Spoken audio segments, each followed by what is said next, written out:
Track 4 then is the Orchestral Manoeuvres in the Dark. I remember I saw him in the audience 1991 for when I was in the Saturday morning audience for BBC's The 8:15 from Manchester.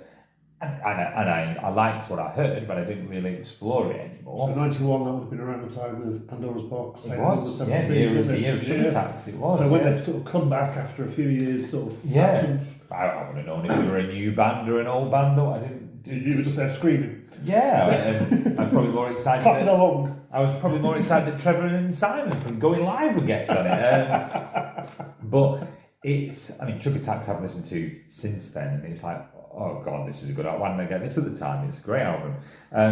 But I'd probably like this one. Souvenir would be one of my Desert Island Discs picks. It's a brilliant song. It's from Architecture and Morality, which is a superb album from 1981. It was their third album, and it sold over 4 million copies. It had Souvenir as a single, Joan of Arc, Maid of Orleans, and then after that, commercially, they had a bit of a dip because Dazzle Ships came out, which they kind of, at the end of the day, the OMD did what they wanted to, but commercially it didn't sell many records, and then they came back with Junk Culture in 1984, and then they had hits again like Locomotion, which kind of brought back again. But yeah, good song. Yeah. I'm going to ask you, just to pick up on something completely different. Go. 8:15 from Manchester. Yes. Was this a regional production for, I presume, 1980s? Was No, it a regional do you program, know or was it what? all nationally? Because it's not something that springs to mind. Now, 91, Yeah. I probably didn't watch so much kids' TV anymore. I was probably working, to be fair. It's a good question. In a nutshell, basically, during the autumn and winter, in the peak months, you had Philip Schofield and Sarah Green doing Going Live. Yep. In the summer, from Oxford Road in Manchester, you had the 8:15 from Manchester for a couple of years, which was Ross King presenting, which I think he's now a celebrity gossiper on Good Morning Britain or something like that. And Diane Oxbury, in America. Diane Oxbury, who went on to be a regional presenter for North West Tonight. And I think the show might have had Take That's first TV appearance on, he says, not 100% sure, but I think it might have been. And it didn't run for that many years, but it used to have, I think it, well, obviously started at 8:15, but it used to have on like repeats of Rent a Ghost before it, things like that. That was great. Rent a Ghost, and I remember going, and obviously it's always strange seeing I watched a few shows at Oxford Road. I remember seeing a Question of Sport live at Oxford Road in Manchester as well. And years later, I went for an audition to be a weatherman at Oxford Road. I was a bit naughty because there was a massive queue. There was an absolutely massive queue. And I thought, I'm not going to get in anytime soon. This is going to take forever. And so I said to the security guy, I said, I need the toilet.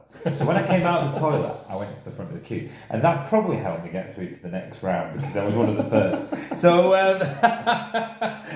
on that note, here's OMD.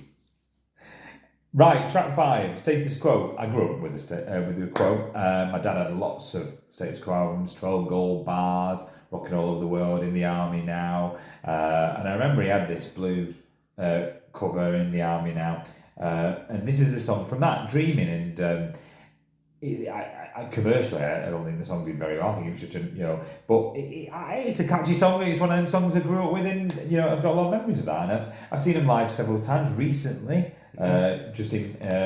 Recently I saw him at the Bridgewater Hall in Manchester. I mean, I was saying to you earlier, I would argue that the sound isn't quite the same now that they're trying to recreate it since Rick Parfitt left.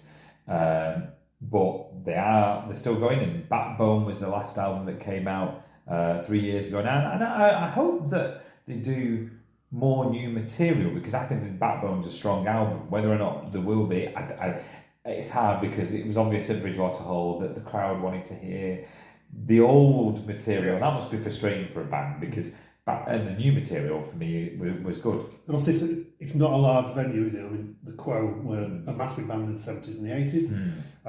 So they were playing the likes of the stadiums, Absolutely. and the arenas. So going down to Bridgewater Hall, you're probably looking at 1,000, 1,500. Yeah, they're probably right. Is it a big tour that they're doing at the present? I think it's been cut down because they were meant to doing a lot of gigs in Europe. I believe that they've been moved again. So I think it's just a UK-based tour at the moment. But is this a tour that you've had delayed because of the pandemic? I believe so. Yes, I think it has been rearranged. And again, it's. I think I was in conversation with their manager actually because I was trying to get an interview for the radio, and he never misses an opportunity. Never misses an opportunity. But he did say that they were just so egged up to get back playing live, and although they couldn't have anyone backstage, and they were very tight. They couldn't even have management backstage. That's how strict they were being in order to do this tour again and gather. And Francis Rossi said himself at Bridgewater Hall, it's been 2.5 years since, so they were a bit rusty. And he was honest and said, they had work to do when they realised they could go out and play again.